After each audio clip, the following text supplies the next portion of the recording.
Now then. Ah, yeah! Well, that's going to make the outtakes. I think I nearly bought it then. Hi everyone, hope you're doing okay and welcome to another YouTube video. So this is part 2 of my trip up to the northeast coast of England where I was doing some abstract coastal photography. If you didn't catch that video, then I'll pop a link to part 1 up on the screen somewhere here, maybe above Cassie's head over there. But for those of you that did see it, you'll remember that actually after a kind of good start with a lovely sunset, things then just didn't really go to plan. I was trying to scout out new stretches of the Northumberland coast. I'd done lots of research and, well, sometimes you've just got to go and suck it and see, I guess. And I was looking for, you know, what we call gold in photography. Those areas that you find and weren't expecting them to be that good and they're just full of photographic potential and all of that sort of thing. But frankly, I think I was just chasing ideas that never really came to fruition. So the second part of this video is where I try and turn things round. I have to make the most of my final day, and I decide to revisit some places that I actually already know really well. Maybe to make some new images though, or improve upon some of the ones I've already taken. Perhaps I get some better light. And I finally end up producing some images that I'm really, really happy with. Now, you know, the moral of the story is it kind of just shows what you can salvage from a trip that starts badly, but when you work with the conditions instead of fighting them, then that's how you turn things round. So without much further ado, let's get stuck into things and see how I get along. Hey everyone, welcome to day 3, and it's a lovely morning, frankly.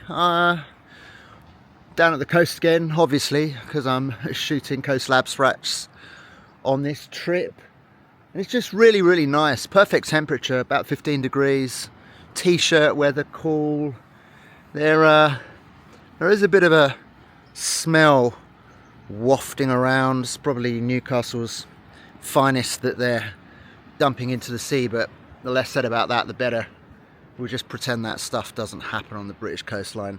And yeah, anyway, I'm so where am I? I've actually come back to a familiar place that I had a go at a couple of weeks ago, and I've been here already a couple of times, and I just wanted to come and shoot some stuff that I know really well in maybe some different light and produce a few more really nice images and to talk you through what I'm doing for this video really. So if we just have a little look down on the ground, and this stuff is what I am shooting here. It really is unbelievable.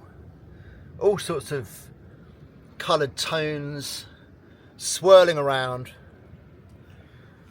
in the layers of rock beneath me. And if you remember what I was talking about yesterday when I was trying to do that little recce, I thought I'd found somewhere, but it was just too uniform and also a little bit abrasive, a little bit jagged. Well, this stuff is really quite lovely here. It's there's lots of swirls and patterns that are smooth, and there's so many different colours that alternate between all of the different layers. And this morning I've got the light coming from the side of me here, and it's just lighting up some of these yellow layers in the rock. It's just kind of making them glow like gold, actually. I mean, the irony is I've called this video Searching for Gold. Maybe this is the image. It wasn't really what I intended, but you get the gist. Now, a couple of other things to talk about when doing this kind of photography that I didn't mention yesterday. But you need to be careful of the ambient light when you're shooting. Ideally, you want flat as a fart conditions, so that there isn't any harsh glare, and you don't want too many shadows projected across your landscape. You might want, you need a little bit of shadow, but not too much, because that limits where you can put your tripod. And the main thing that it can be a problem, and I've got to manage this morning actually, is you don't want the ambient light level changing between the frames that you shoot for the purposes of the focus stack, because that's going to give your program a problem when it's trying to put them together. It might still put them together, but your image is going to appear a little bit blotchy because different parts of the image will be in focus, but they might have slightly different exposure levels, and that doesn't look good. You can, faff around in Lightroom trying to align the exposure manually by just looking at the histogram and flicking between photos and just kind of doing plus 0.1 minus 0.1 on the exposure. But it's a ball ache. You don't want to be faffing around with that. Ideally you want to be shooting your kind of 15 to 20, 25 frames, and the light level is staying constant, so the flatter it is, the better. There are quite a lot of clouds in the sky today, which is what I want, but the sun's quite strong still. It's breaking through, and even in this little short clip in the time I've been filming it, you can probably see the light levels have been changing a little bit. So yeah, I've got that to contend with. I've already taken a shot actually, so I'll whack that up on screen because I think it's quite nice, and after this I'm just gonna take you around to another little area which is probably my favorite part of this stretch, and because the swirls and the colors and the patterns are sensational. So I'll see you over there in a bit.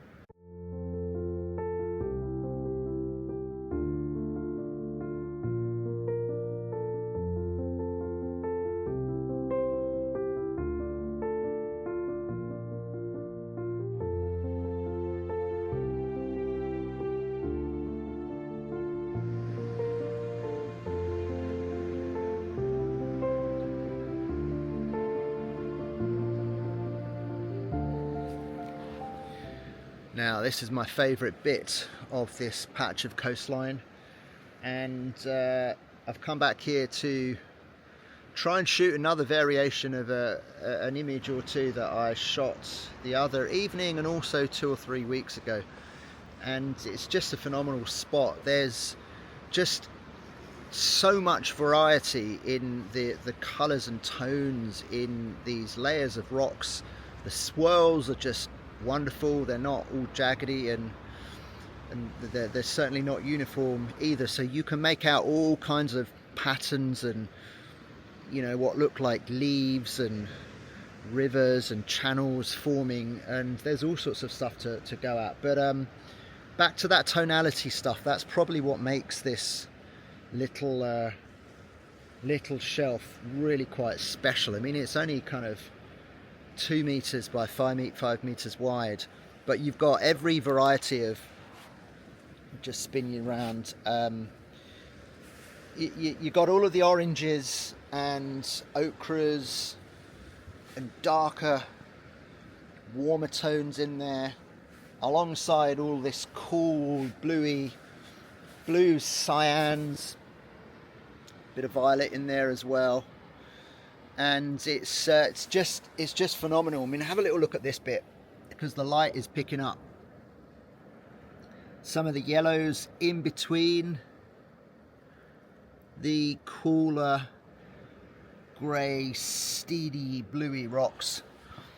So it's probably not optimum right now, but I was here the other evening when there was that incredible sunset, and I shot a lovely variation of an image that I originally found and put together 2 or 3 weeks ago when I was up here. So this time round, a couple of days ago, there was a bit of magenta and pinks in the sky, and it was approaching blue hour, so there was a lot of coolness in the sky as well, and that just brought out all of those bluey tones even more in these rocks, just so that the oranges and the warmer stuff wasn't overpowering it. I mean, this stuff's sandstone ultimately. I think it's mixed in with layers of probably what they call mudstone, but there's certainly more oranges and warmer tones that can tend to dominate.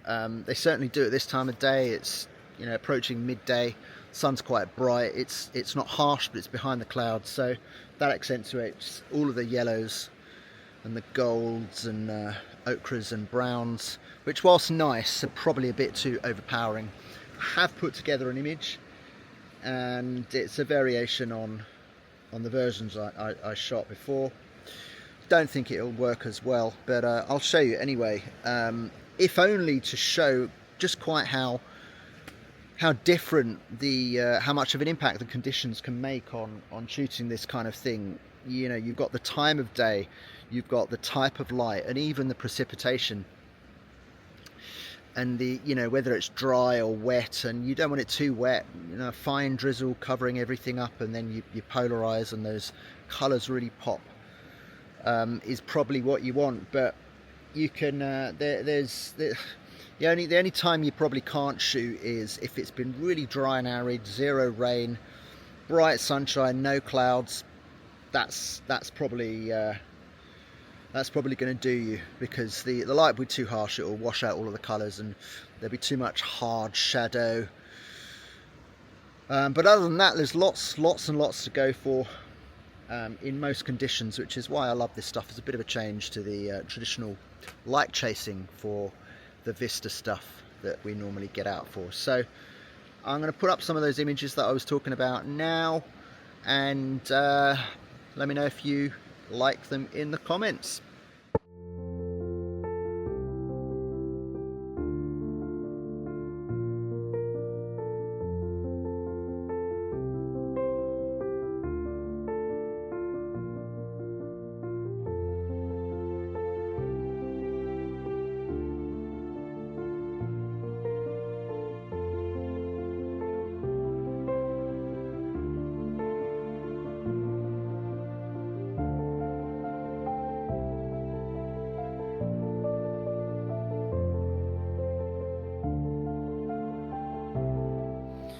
So I've come down to Spittal. My little recce didn't pay off, sadly, but the light is absolutely gorgeous, and the sea has uncovered some of these rocks that we've all shot plenty of times before.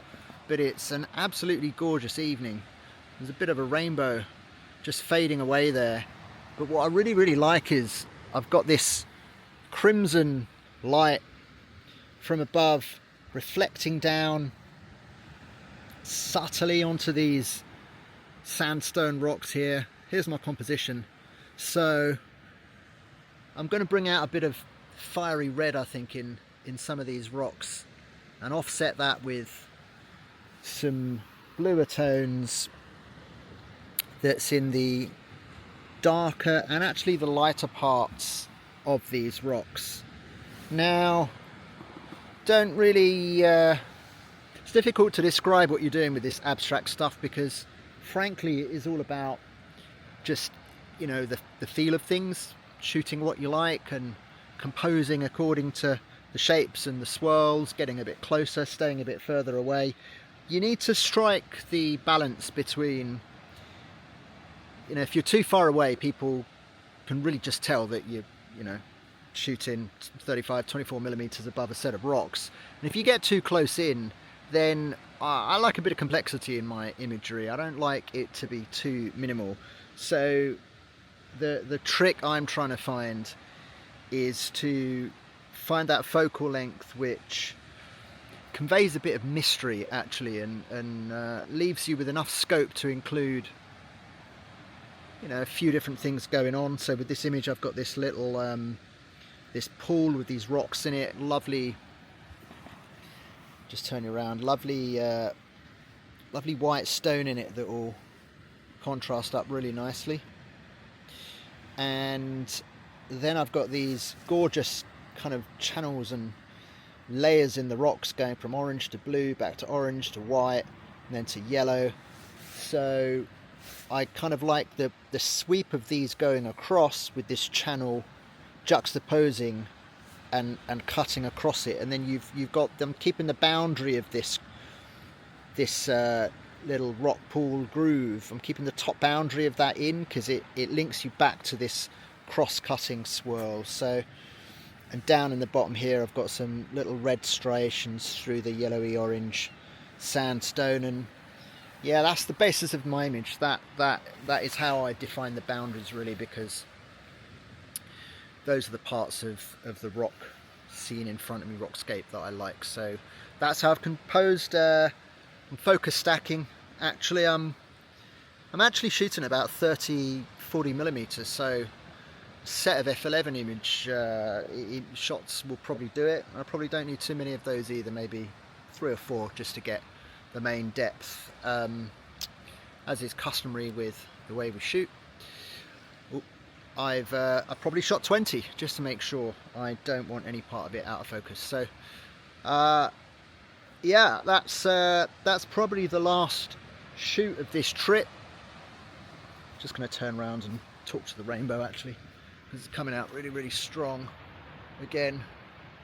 Where is it? There is it. There it is. Somewhere up there.